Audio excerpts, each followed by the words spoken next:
I just want to check my balance. The billionaire banker mocked the maid's daughter for entering his private sanctuary. He laughed while typing her grandfather's code, expecting a joke. Then the screen flashed, and the laughter died instantly. It looked like trash. A cracked leather wallet held by a 10-year-old girl in scuffed sneakers. To the billionaires in the lobby, Jenny Patterson was just a joke in a cheap dress. But inside her plastic folder wasn't homework. It was a charcoal-written code that hadn't been touched since 1952. She walked in simply asking to check a balance, unaware she was holding the master key to a national secret. When the arrogant branch manager finally typed the numbers, the laughter died instantly. The screen didn't just show a fortune. It signaled a hit squad. The air inside the First National Trust didn't smell like air. It smelled like crisp paper, floor wax, and old money.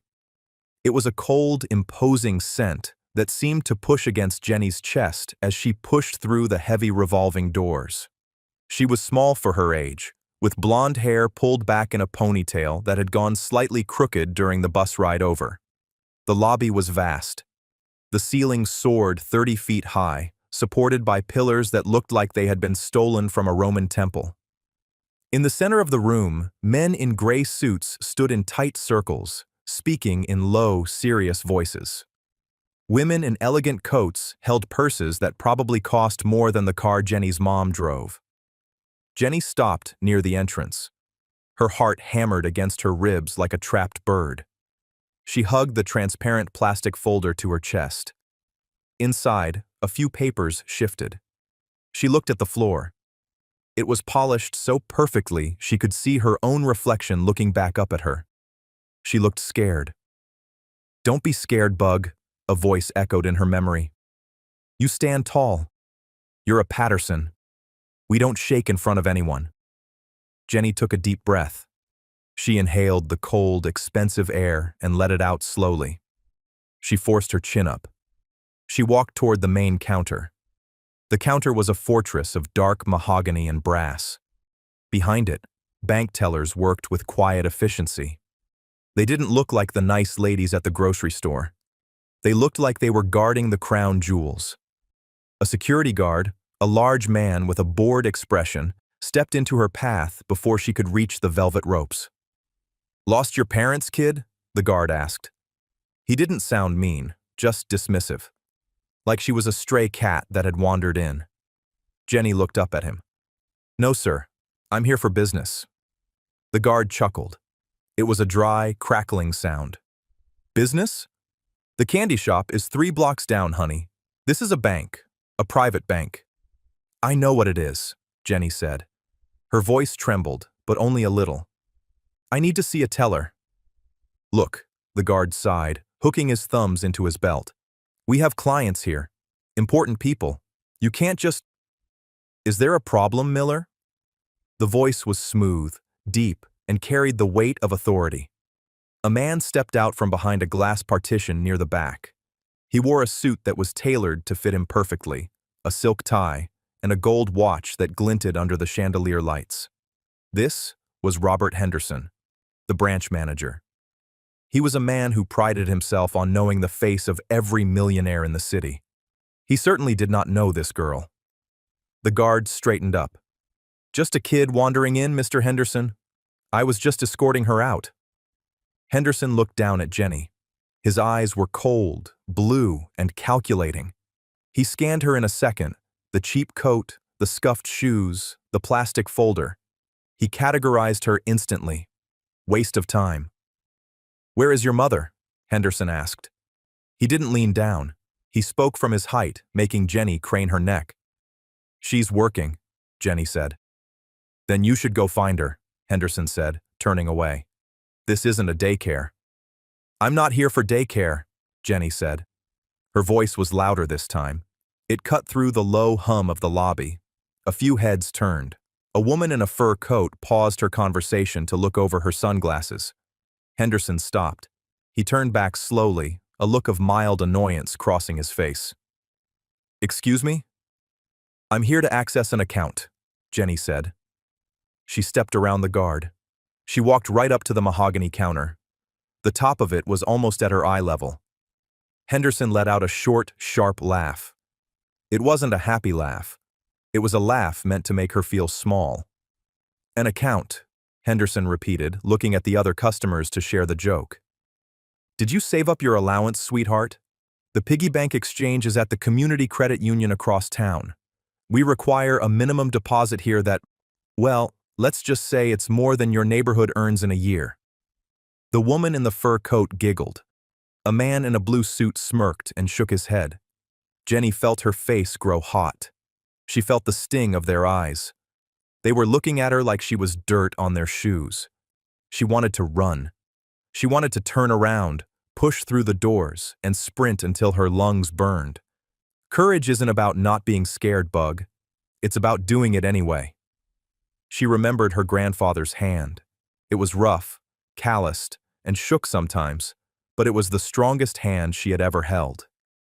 He had given her the folder 2 days before he died. He had made her promise. Go to the First National. Don't take your mom. She'll be too afraid to walk in. You go. You're the brave one. Jenny placed the folder on the counter.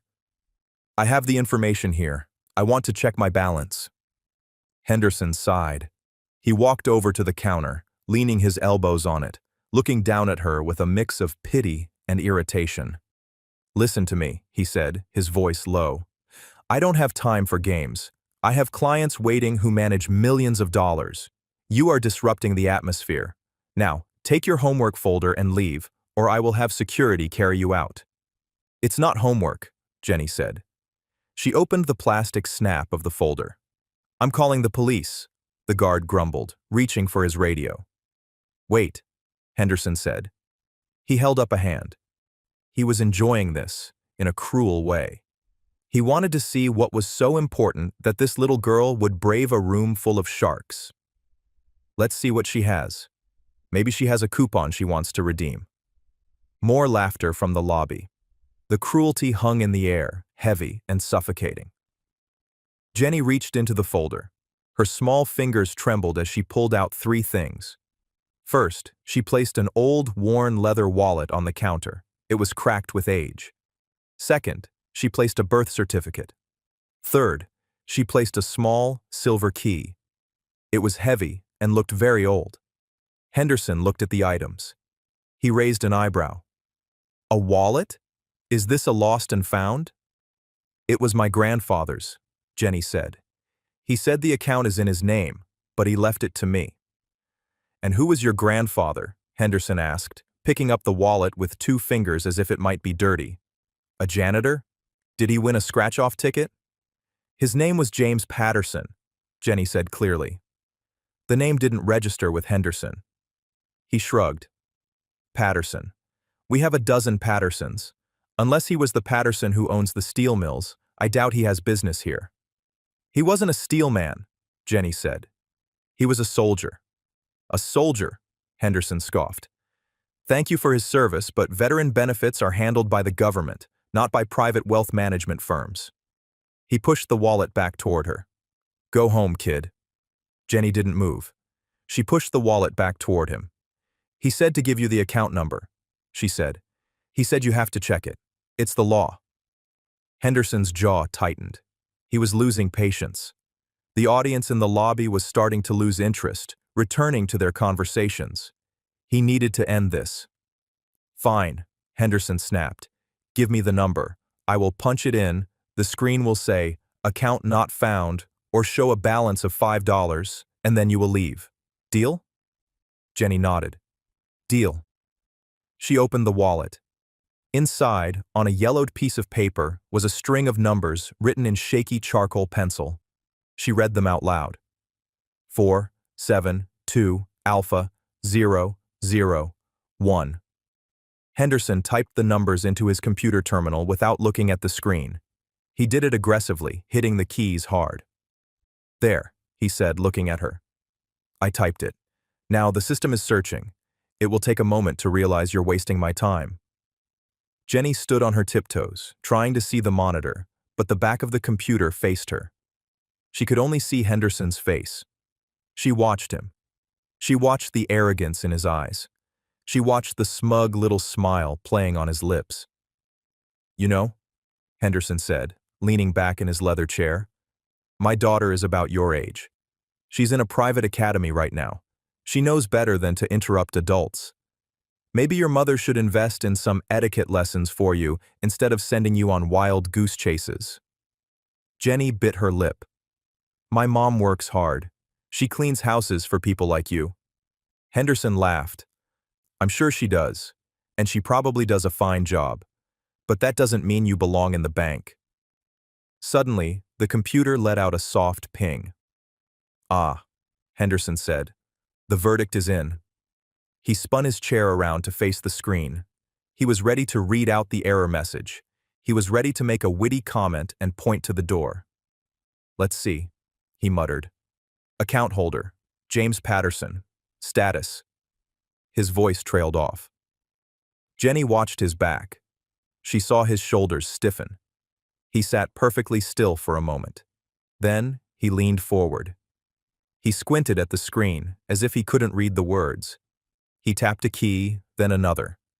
He took a handkerchief from his pocket and wiped his forehead, though it wasn't hot. "Mr. Henderson?" Jenny asked softly. He didn't answer. "Is it $5?" she asked. Henderson didn't speak. His hand moved to his mouse. He clicked something. Then he clicked again, faster this time. Behind him, the lobby had gone quiet again. People had noticed the silence. They noticed that the arrogant manager had stopped talking.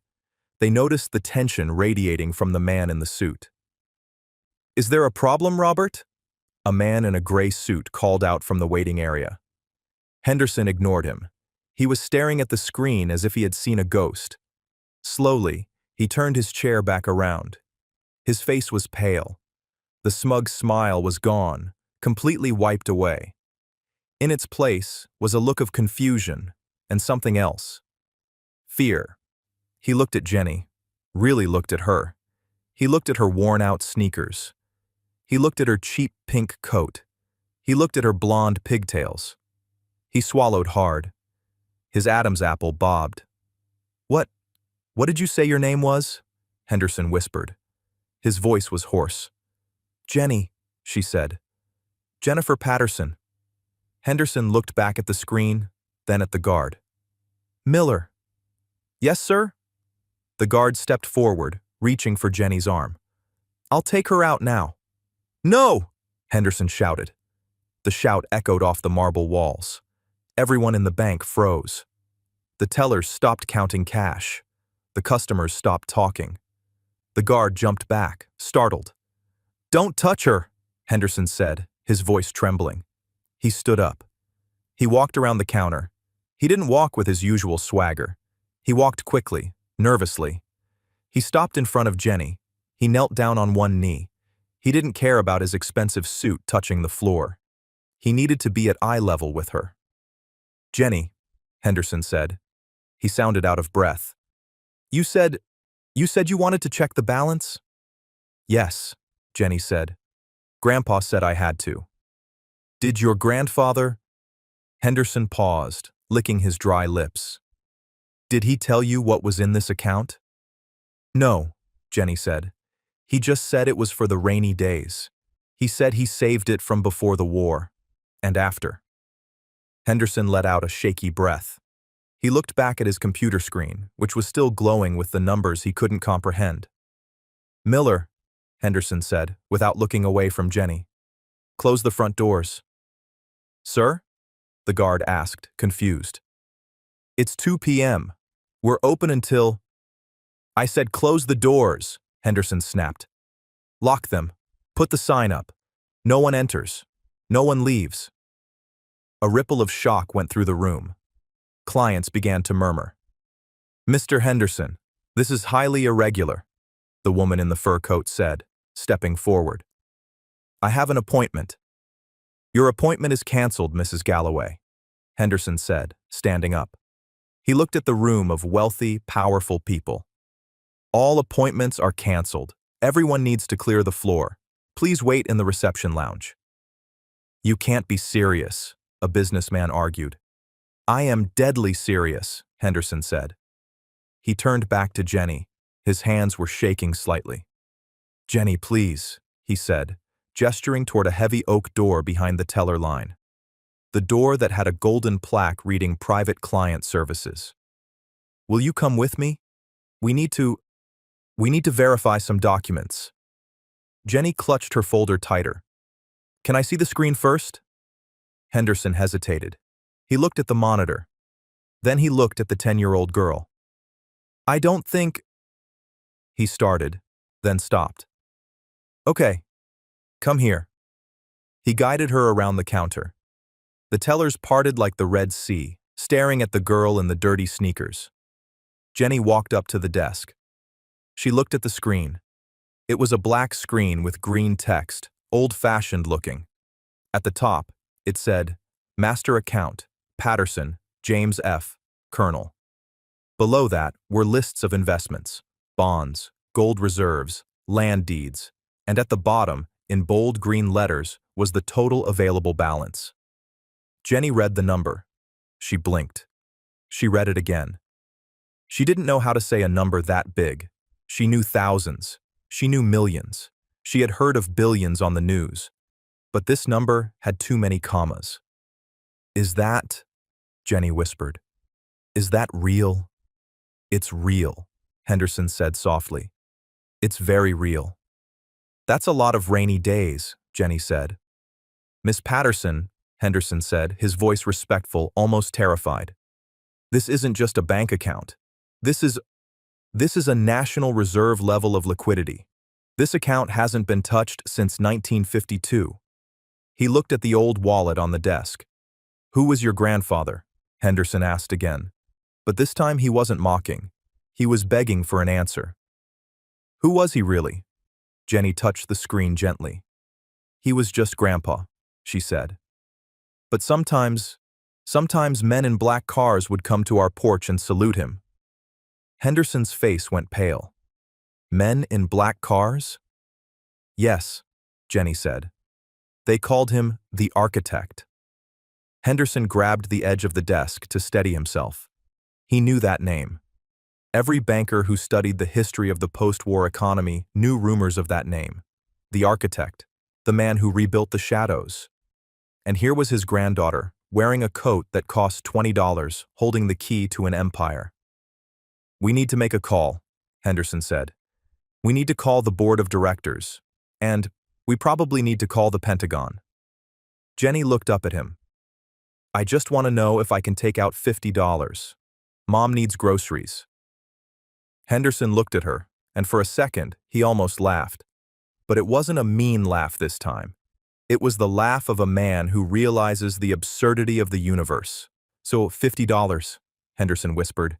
"Child, you could buy this bank. You could buy this street." Just then, the phone on Henderson's desk rang. It wasn't the regular phone. It was a red phone that sat on a separate stand.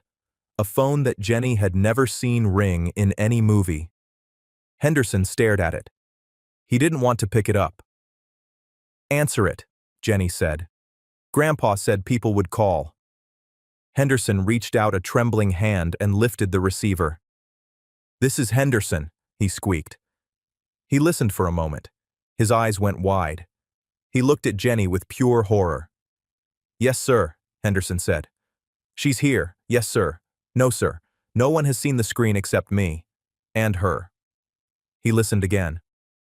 "Understood." He hung up the phone slowly. The room felt colder. "Who is that?" Jenny asked. "That," Henderson said, "was Washington." He looked at the door. "They said we have 10 minutes before a security team arrives to secure the asset." "Am I the asset?" Jenny asked. "No," Henderson said. "You're the target." Jenny felt a cold shiver go down her spine. She remembered her grandfather's other promise. If the bad men come, you show them the key, but you never give it to them. She put her hand on the silver key on the desk. "I'm not scared," Jenny lied. "Well," Henderson said, loosening his tie. "I am." He looked at the girl. He looked at the fortune on the screen. He looked at the fear and determination in her eyes. And something changed in Robert Henderson. He had spent his life serving the rich, bowing to bullies in expensive suits. But this girl, she was different. "Jenny," he said, "is your mom safe?" "She's cleaning Mr. Vance's house," Jenny said. "On the hill." "Vance?" Henderson spat the name out. "Vance is on the board here. He's one of the people who— Never mind." He typed something quickly on his keyboard. He printed a document. "Take this," he said. "Put it in your folder." "What is it?" "It's a transfer authorization," he said. "If anything happens to me, if those men take me away, you need to sign this. It moves the money." "Moves it where?" "To the one place they can't touch it," Henderson said. "Charity." Bang! A loud noise came from the front of the bank. The heavy glass doors shook. Someone was pounding on them. "Open up!" a voice shouted from outside. "Federal agents!" Henderson looked at the camera monitor. "Those aren't federal agents," he whispered. "Agents don't wear masks." He grabbed Jenny's hand. "Come on," he said. "We're going to the vault." "But my balance," Jenny started. "Forget the balance," Henderson yelled, pulling her toward the back. "We need to survive the withdrawal." The vault door was a circle of steel 3 feet thick, a masterpiece of engineering that weighed as much as a freight train. Henderson threw his shoulder against the internal locking wheel. He wasn't a strong man. He played golf, not rugby. But fear gave him a sudden, frantic strength. He spun the wheel. The tumblers fell into place. The world outside, the shouting men, the ringing alarms, the marble lobby, was instantly cut off. Silence rushed in to fill the space. It was a heavy, pressurized silence. The safety deposit vault was a long, narrow room lined with thousands of small metal drawers, floor to ceiling. The air here was recycled and cold. It smelled of dust and old secrets.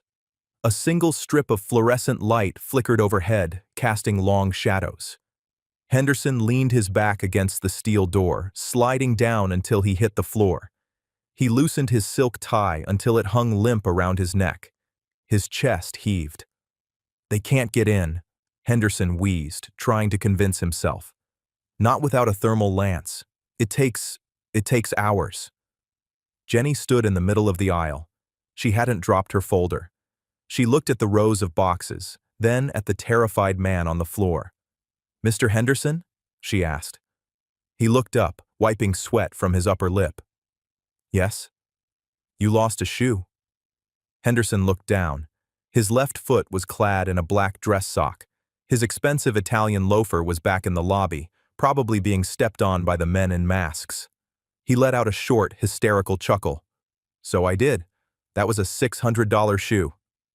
"My sneakers were $12, Jenny said, sitting down cross-legged on the linoleum floor opposite him. "And I still have both of them." Henderson looked at her. The absurdity of the situation washed over him. He was Robert Henderson, a man who drank scotch older than this girl, a man who controlled the financial destiny of Boston's elite. And he was currently hiding in a metal box with a 10-year-old child mourning a shoe. He took a deep breath and forced himself to sit up straight. He was the adult. He had to act like one. "Jenny," he said, his voice steadier. "We are safe for now. But we need to understand what is happening. You said your grandfather was the architect?" Jenny nodded. She opened her folder again. "He didn't talk about work. He just sat on the porch and whittled wood. But sometimes he'd get angry at the news." "Angry?" "He'd point at the TV when the men in suits were talking. He'd say, 'They forgot who built the foundation. They think the roof holds itself up.'" Henderson felt a chill. James Patterson. Colonel James Patterson. The rumors were that after the war, a small group of men had been tasked with stabilizing the global markets using assets recovered from places that no longer existed on maps. They were the architects of the modern economy. They were supposed to return the assets. Apparently, Patterson had kept one account, a failsafe. "The key," Henderson said, pointing to the silver key in her hand. "Does it have a number?" Jenny looked at the key. 404. Henderson scrambled to his feet. He walked down the aisle of boxes, scanning the numbers. 100, 200, 300. He stopped. Box 404 was larger than the others. It was at eye level. "Here," he said. Jenny stood up and walked over. She inserted the key. It fit perfectly. With a soft click, the lock turned. Henderson pulled the long metal drawer out. It was heavy. He carried it to a small viewing table in the corner of the vault and set it down. "Do you want to open it?" Henderson asked. "It's yours." Jenny reached out. She lifted the metal lid. Inside, there was no gold. There were no stacks of cash. There was a single, leather-bound notebook, and a stack of reel-to-reel audio tapes, and a folded American flag. Jenny picked up the notebook. It was worn, the leather cracked from use. She opened the first page. "It's Grandpa's handwriting," she whispered. Henderson leaned in, reading over her shoulder. The handwriting was sharp, jagged, and aggressive. "To Jennifer, if you are reading this, I am gone. And if you are here, the vultures are circling." Jenny turned the page. "I didn't steal this money. I held it hostage. In 1952, I saw men. Men like Vance. Men like the ones who will smile at you while they burn your house down, trying to turn the reconstruction funds into a private piggy bank. They wanted to own the future. So, I took the master ledger. I moved the funds to a ghost account. I became the architect, not to build their world, but to hide the bricks so they couldn't finish it." Henderson read the words and felt his stomach drop. "Vance," he muttered. "Arthur Vance, my boss." "Mr. Vance?" Jenny asked, looking up. "The man my mom cleans for?" Henderson stared at her. The realization hit him like a physical blow. "Your mother cleans Arthur Vance's house?" "Yes," Jenny said. "Every Tuesday and Thursday. She says he has a big library but never reads any books." Henderson paced the small room. "It's not a coincidence. Vance must have suspected your grandfather had the key. He hired your mother to keep an eye on the family, to search the house when she was cleaning." "Mom wouldn't let anyone search our house," Jenny said defensively. "She wouldn't know," Henderson said grimly. "But that's not the point. The point is, Vance knows who you are, and those men outside, they work for him." Suddenly, a loud, reverberating boom shook the vault. Dust trickled down from the ceiling. Jenny covered her ears. "What was that?" "They're drilling," Henderson said, "or using explosives on the outer lock." He looked at the notebook. "Keep reading, Jenny. Does he say how to stop them?" Jenny turned to the last page of the notebook. "You have a choice, Bug. The account requires 2 keys to unlock the funds. The physical key you have and a biometric voice code. Option A. You give them the key. They get the money. They will likely let you go, but they will own the city, the state, and everything else. They will win. Option B. You authorize the dead man's switch. It donates every cent to the National Debt Relief Fund and erases the account history. The money vanishes. They get nothing. But be warned. If you choose option B, they will be very, very angry." Jenny looked at Henderson. "What's a biometric voice code?" "It's your voice," Henderson said. "Or your grandfather's voice. Did he leave a recording?"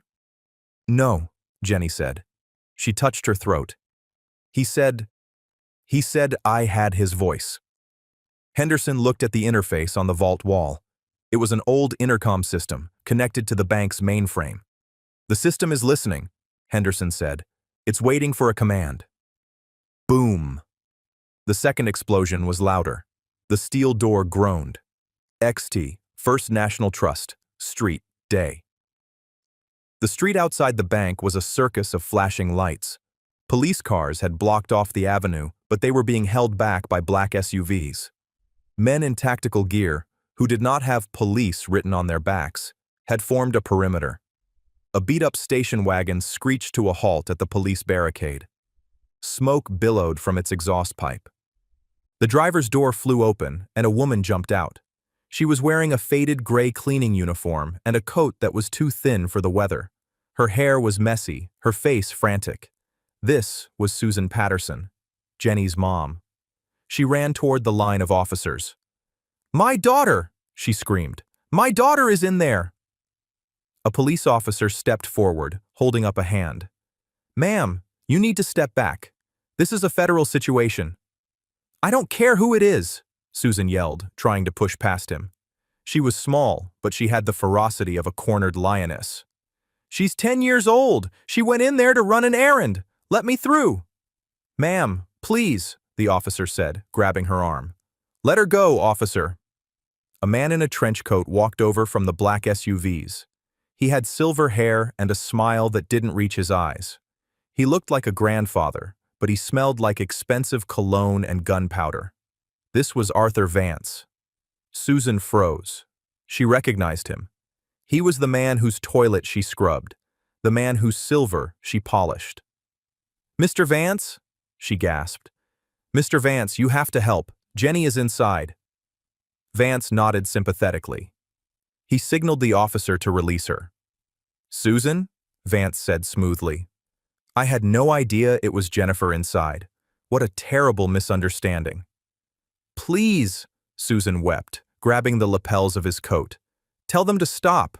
Tell them to let her out." Vance patted her hands. His touch was cold. "We are trying to get her out, Susan, but she has locked herself in the vault with a very dangerous man." "Mr. Henderson?" Susan asked, confused. "But he's the manager." "He's a thief, Susan," Vance lied effortlessly. "He's trying to steal from the bank, and he's using Jenny as a hostage." Susan's face went white. "However," Vance continued, leaning in close, "we have a way to talk to them. If you can convince Jenny to open the door, to give us the key she has, we can save her." He pulled a radio from his pocket. "Will you talk to her, Susan? Will you tell her to be a good girl and give the nice men the key?" Susan looked at the radio. She looked at Vance. She saw the glint in his eye. She remembered the way he looked at her when she was cleaning, like she was furniture, like she didn't exist. She remembered Jenny's stories about Grandpa. Never trust a man who smiles while he holds a weapon. Vance was holding the radio like a weapon. "Let me talk to her," Susan said, her voice hardening. Vance smiled. He handed her the radio. The intercom on the wall buzzed. Static crackled. "Jenny?" The voice was tinny, distorted, but Jenny knew it instantly. "Mom!" Jenny shouted, jumping up. She ran to the speaker on the wall.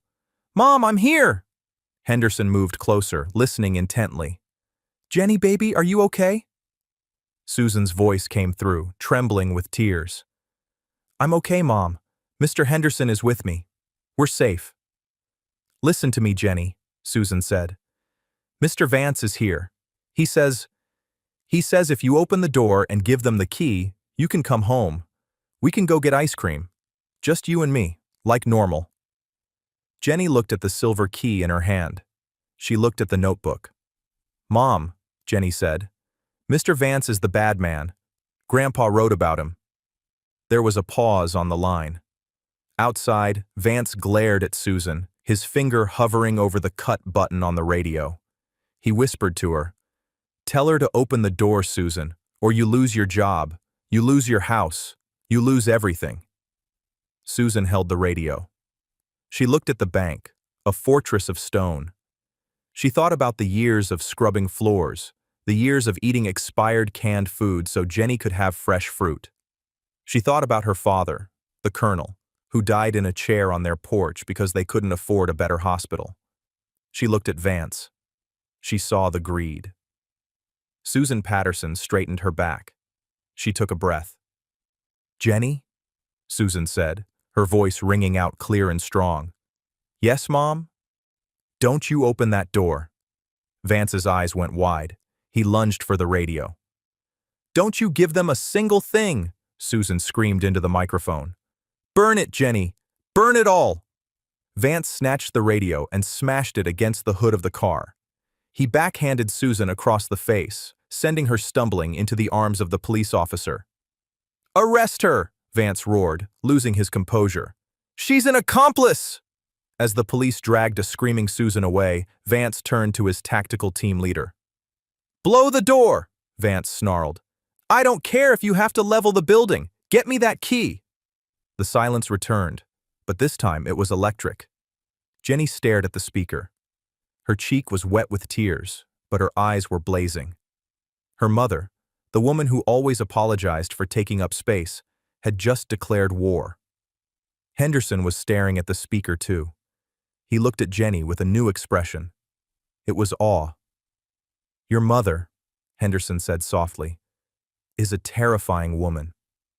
She's a Patterson, Jenny said. The third explosion was massive. The heavy steel door buckled inward. A crack of light appeared at the edge of the seal. Smoke began to hiss into the vault. They're coming, Henderson said. He grabbed a metal bar from a shelf, a heavy tool used for moving boxes. He held it like a baseball bat. Mr. Henderson, Jenny said. What are you doing? I'm buying you time, Henderson said. He took off his suit jacket and wrapped it around his arm as a makeshift shield. Jenny, go to the interface. You have to make the choice, option A or option B. But the money, Jenny said. It's billions of dollars. It could help Mom. It could help you. Henderson looked at the crack in the door. He could see laser sights cutting through the smoke. Jenny, he said, turning to her. Look at me. She looked at him. I have spent 30 years chasing money, Henderson said. I have a big house that is empty. I have a wife who hates me. I have a daughter I never see. Money doesn't save you. It just buys you a more expensive coffin. He smiled, a sad, genuine smile. Your grandfather was an architect. He built things to last. Greed doesn't last. Honor lasts. The door groaned. Sparks showered down as a blowtorch began to cut through the hinges. Do it, Jenny, Henderson yelled, stepping between her and the door. Finish the mission. Jenny ran to the computer terminal built into the wall. It was an old green screen monitor. It asked for a command. Please verify identity. Jenny keyed the microphone. Jennifer Patterson, she said. Voice print. Match. 48%. Insufficient match. Please state the passphrase. Jenny froze. Passphrase? Grandpa didn't write a passphrase. She frantically flipped through the notebook. Nothing. Just numbers and anger. Think, Jenny, Henderson shouted over the roar of the torch. What did he say to you? What was the code? Jenny closed her eyes. The sound of the drilling faded into the background. She was back on the porch, smelling the cedar wood and the rain. She remembered watching her mother scrub the floor inside the house, on her hands and knees. Grandpa, she had asked, why does Mom have to clean up their mud? Grandpa had stopped whittling. He looked at the house, then at the sky. Because they don't know how to live without making a mess, Bug. Will she always have to clean it? No, Grandpa had said, his voice hard as iron. Sometimes the dirt gets too deep. Sometimes you can't just scrub it away. What do you do then, Grandpa? He had looked her right in the eye. You clean the slate. Jenny! Henderson yelled. The door was giving way. A metal boot kicked through the opening. Jenny grabbed the microphone. She didn't shout. She spoke with the quiet certainty of a girl who knew exactly what her job was. Clean the slate, she whispered. The computer word. Voice print. Match. Confirmed. Passphrase accepted. Protocol tabula rasa. Welcome, architect. The screen flashed red. Option A. Disburse funds. Option B. Initiate purge. The door burst open. 3 men in black tactical gear stormed in, rifles raised. Hands in the air, they screamed. Step away from the terminal. Henderson swung the metal bar. He wasn't a fighter, but he was desperate. He hit the first man in the helmet, knocking him back. The second man swung a rifle butt, catching Henderson in the ribs. Henderson collapsed, wheezing, clutching his side. Leave him alone, Jenny screamed. Vance walked into the vault. He stepped over Henderson, wiping dust from his lapels. He looked at Jenny, then at the screen. Jennifer, Vance said, his voice dripping with false sweetness. Step away from the button. You're a smart girl. You don't want to be poor forever, do you? Think of your mother in jail. Think of how much bail money costs. Jenny looked at Vance. She looked at Henderson, bleeding on the floor but giving her a thumbs up. She looked at the screen. My mom isn't poor, Jenny said. She has something you don't. And what is that? Vance sneered. She knows how to clean up a mess, Jenny said. She slammed her hand down on the keyboard. But she didn't hit option B. She hit a hidden command key that her grandfather had scribbled in the very back margin of the notebook, a code she had only just noticed. Option C. The flood.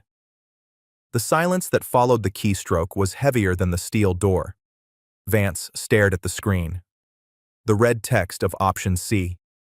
The flood pulsed once, twice, and then vanished. For a heartbeat, nothing happened. The fan inside the computer terminal whirred. The smell of ozone and smoke hung in the air. You stupid child, Vance hissed, stepping forward. He didn't look scared yet. He just looked annoyed, like someone who had spilled coffee on a rug. You broke the interface. Do you know how much that hardware costs? He reached for his radio to order his men to seize the girl. It wasn't the radio. It was the phone in Vance's pocket. Then, the phone in the pocket of the tactical leader rang. Then, the phone of the second guard. Suddenly, the vault was filled with a cacophony of digital chirps and vibrations. It wasn't just them. Through the open vault door, out in the main lobby, a chorus of ringtones began to swell like a rising tide. Every client, every teller, every security guard. Vance frowned. He pulled his phone out. The screen was filled with notifications, emails, text messages, news alerts. What did you do? Vance whispered. He looked at the old green monitor.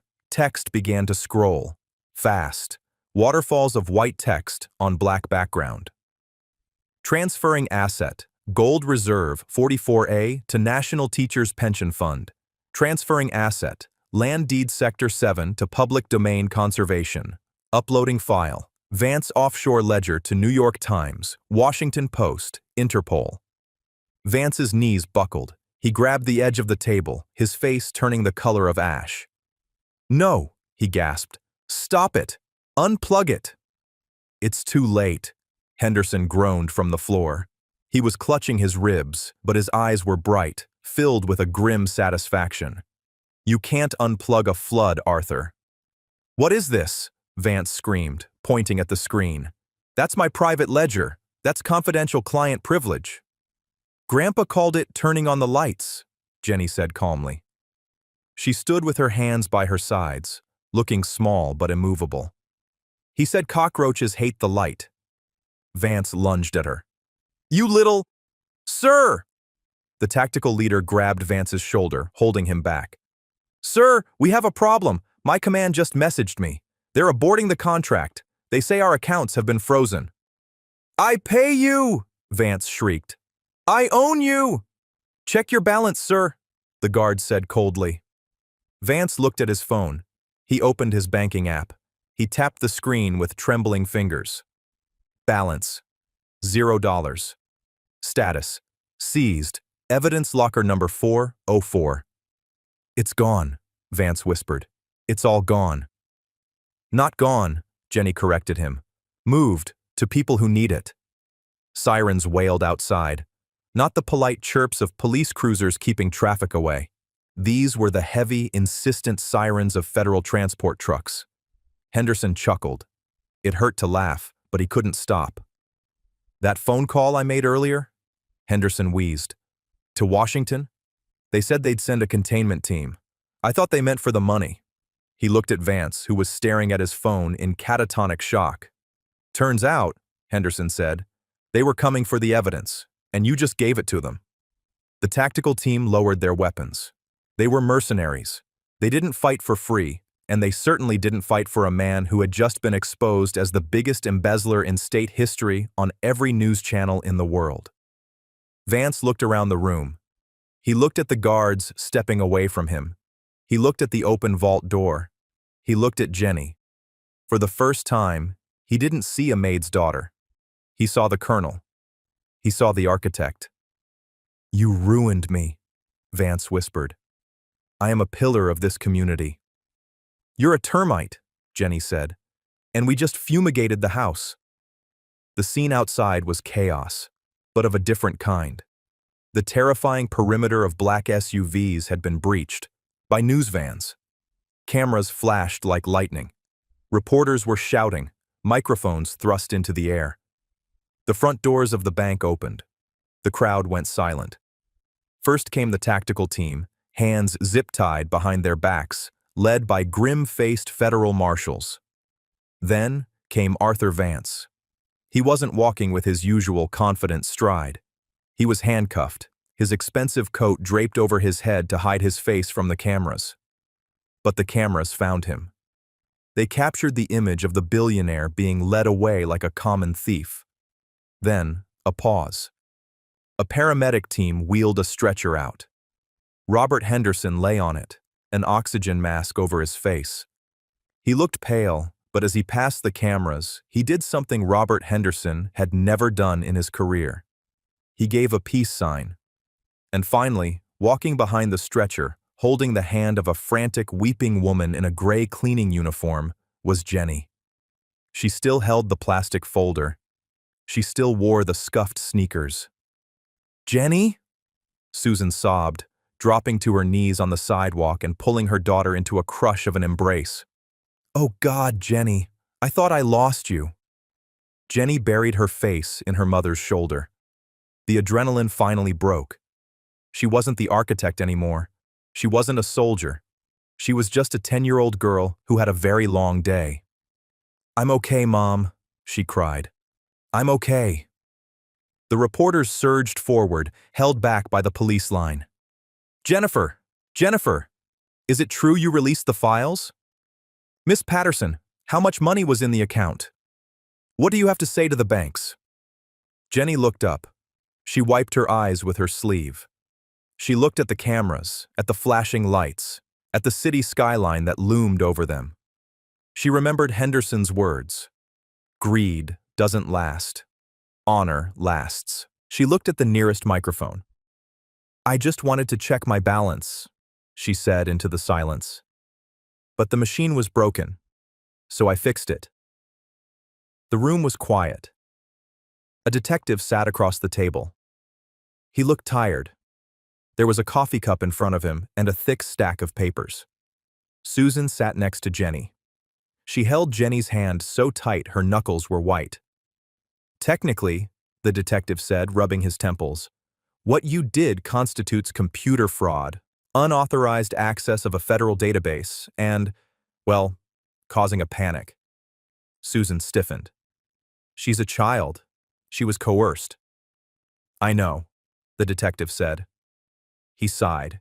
He pushed the papers away. "And honestly, we've been trying to pin Vance for 10 years. The files that accidentally got emailed to the Justice Department this afternoon, they're a gold mine. You did our job for us, kid." "Does that mean I'm in trouble?" Jenny asked. The detective smiled. "It means we're going to lose your paperwork. It happens. Bureaucracy is messy." He stood up. "You're free to go, but there's someone waiting for you in the lobby. He posted your bail, even though we didn't actually charge you." Robert Henderson sat on a plastic bench. He was still wearing his suit trousers, but his shirt was unbuttoned, revealing a thick bandage wrapped around his ribs. He had a cane leaning against his knee. The paramedics had given it to him for support. He looked older than he had in the bank, but he also looked lighter.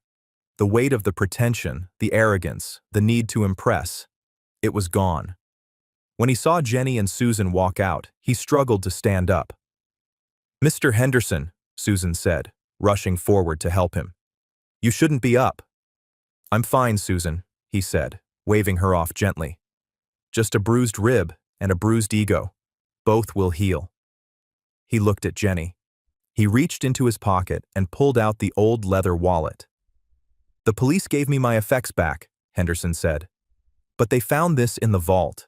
I swiped it before they could tag it as evidence." He handed the wallet to Jenny.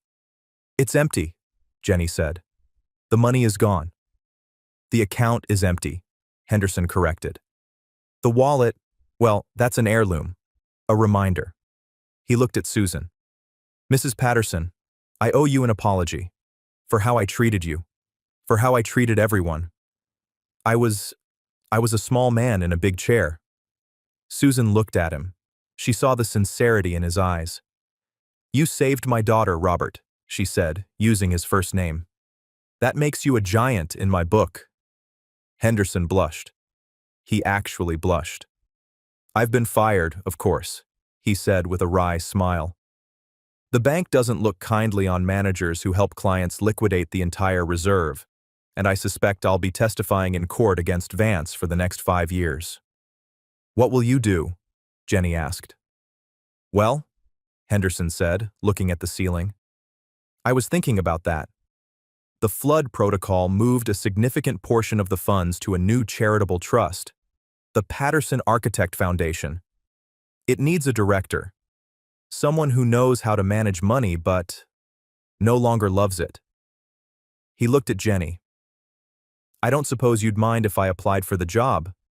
I'd have to answer to the board of trustees, of course. Who are the trustees? Susan asked. Henderson grinned. You are, and Jenny. Susan covered her mouth with her hand. Us? The trust pays a stipend to the trustees, Henderson said, his voice soft. It's not billions, but it's enough. You won't have to clean houses anymore, Susan, unless you want to. Susan looked at her hands. Rough, red, tired hands. She looked at Jenny. I think, Susan whispered, I'm ready to hang up the apron. XT. Patterson porch. 2 weeks later. Sunset. The house needed paint. The porch railing was still loose, but the foreclosure notice that had been stapled to the front door was gone. Jenny sat on the top step. She had a piece of cedar wood in her hand and a small pocket knife. She was trying to whittle, just like her grandfather used to. It didn't look like anything yet, just a stick with shavings, but she was patient. A car pulled up the gravel driveway. It wasn't a luxury sedan, it was a sensible, mid-range hybrid. Robert Henderson got out. He wore a cardigan and slacks, no tie. He looked like a grandfather, not a shark. He walked up the path, holding a box of donuts. Afternoon, Director, Jenny said. Afternoon, Trustee, Henderson replied, sitting down on the step next to her. He groaned slightly as his ribs settled. How's the whittling? Hard, Jenny admitted. I think I'm making a toothpick. Gotta start somewhere. Susan came out of the house. She was wearing jeans and a t-shirt. Her hair was down. She looked 10 years younger. She carried a tray with 3 glasses of lemonade. Robert, she said warmly. You stayed for dinner? I'm making pot roast. I wouldn't miss it, Henderson said, taking a glass. And I brought the paperwork for the scholarship fund. We have the first batch of applicants. Any good ones? Jenny asked. A few, Henderson said. There's a kid in South Boston, 10 years old, wants to be an engineer. His essay was written in crayon because he didn't have a pen. Jenny smiled. Give him a full ride. Already stamped it, Henderson said. They sat in silence for a moment, watching the sun dip below the horizon. The sky turned purple and gold. It was a quiet, peaceful evening. The kind of evening that money couldn't buy, but that courage could protect. You know, Henderson said, taking a sip of lemonade, I checked my own balance today. Jenny looked at him. And? It's lower than it used to be, Henderson said. A lot lower. He looked at Susan, who was laughing at something Jenny said. He looked at the girl who had walked into his bank and blown up his life in the best way possible. But, Henderson added, a genuine warmth spreading through his chest, I think I'm finally in the black. Jenny leaned her head on his shoulder. It was a small gesture, but it carried the weight of the world. Good job, Mr. Henderson, she said. Call me Bob, he said. Okay, Bob.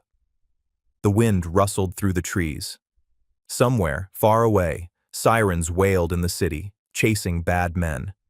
But here, on the porch, there was only the sound of crickets, the clinking of ice in glasses, and the steady, rhythmic scritch-scratch of a knife carving wood.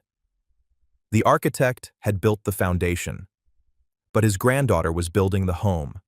And that is where we leave Jenny and Bob, sitting on a porch that feels richer than any bank vault.